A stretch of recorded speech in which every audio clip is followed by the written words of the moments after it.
জাতীয় সংসদের দক্ষিণ প্লাজায় মঙ্গলবার দেশের ১৭তম প্রধানমন্ত্রী হিসেবে শপথ নিয়েছেন তারেক রহমান। ত্রয়োদশ সংসদের নেতা তারেক রহমান ২/৩ বেশি এমপির সমর্থনে সরকার প্রধানের দায়িত্ব নিয়েছেন। বাংলাদেশের প্রথম প্রধানমন্ত্রী ছিলেন তাজউদ্দিন আহমদ। তিনি মুক্তিযুদ্ধ চলাকালে ১৯৭১ সালের ১৭ এপ্রিল মুজিবনগর সরকারের প্রধানমন্ত্রীর শপথ নেন। স্বাধীনতার পর ১৯৭২ সালের ১০ জানুয়ারি পাকিস্তানের কারাগার থেকে দেশে ফেরা বঙ্গবন্ধু শেখ মুজিবুর রহমান দুদিন পর প্রধানমন্ত্রীর দায়িত্ব নেন। ১৯৭৫ সালে সংসদীয় ব্যবস্থা বিলোপ করে একদলীয় শাসন বাকশাল কায়েম করে রাষ্ট্রপতি হন শেখ মুজিব। প্রধানমন্ত্রী পদে বসেন আওয়ামী লীগ নেতা এম মনসুর আলী। একই বছরের ১৫ আগস্ট সেনা অভ্যুত্থানে বঙ্গবন্ধু সপরিবারে নিহত হওয়ার পর প্রায় ৪ বছর প্রধানমন্ত্রীর পদ শূন্য ছিল।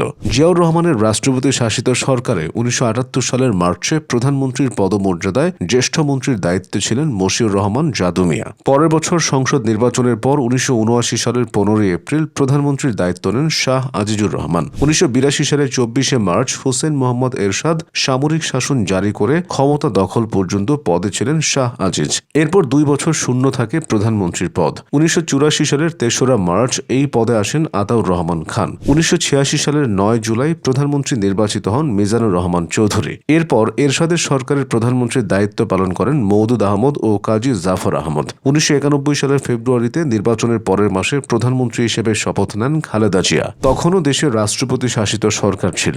গণভোটের রায়ে ৯১ সেপ্টেম্বরে দেশে ফেরে সংসদীয় গণতন্ত্র। আবার শপথ নেন খালেদা জিয়া। ১৯৯৬ সালের ১৫ ফেব্রুয়ারি একতরফা নির্বাচনে স্বল্প মেয়াদে আবার তিনি প্রধানমন্ত্রী হন। তত্ত্বাবধায়ক সরকারের পর ১৯৯৬ সালের ২৩ জুন প্রথমবার প্রধানমন্ত্রী হন শেখ হাসিনা। ২০০১ সালের ১০ অক্টোবর শেষবারের মতো প্রধানমন্ত্রী হন খালেদা জিয়া। মেয়াদ পূর্তি শেষে ২০০৬ সালের ২৯ অক্টোবর তিনি বিদায় নেওয়ার পর 1-11-এর কারণে ২ বছর শূন্য থাকে প্রধানমন্ত্রীর পদ। প্রধান উপদেষ্টার নেতৃত্বাধীন তত্ত্বাবধায়ক সরকার দেশ পরিচালনা করে। ২০০৯ সালের ৬ জানুয়ারি দ্বিতীয়বারের মতো প্রধানমন্ত্রী হন শেখ হাসিনা। বাতিল করা হয় তত্ত্বাবধায়ক সরকার ব্যবস্থা। নিজের অধীনে বিতর্কিত টানা ৩ নির্বাচনে ২০১৪, ২০১৯ এবং ২০২৪ সালের প্রধানমন্ত্রী হন শেখ হাসিনা। ২৪-এর ৫ আগস্ট ছাত্র জনতার অভ্যুত্থানে তিনি দেশ ছেড়ে পালিয়ে গেলে দায়িত্ব নেন প্রধান উপদেষ্টা ড মোহাম্মদ ইউনূস। তার নেতৃত্বাধীন অন্তর্বর্তী সরকারের ১৮ মাসের শাসনকাল শেষে প্রধানমন্ত্রীর দায়িত্ব নিয়েছেন ১২ ফেব্রুয়ারি নির্বাচনে জয়ী তারেক রহমান। ১৭ বছরে নির্বাসিত জীবন শেষে গত ২৫ ডিসেম্বর দেশে ফিরেন তিনি। ৫ দিন পর তার মা খালেদা জিয়া ইন্তেকাল করেন।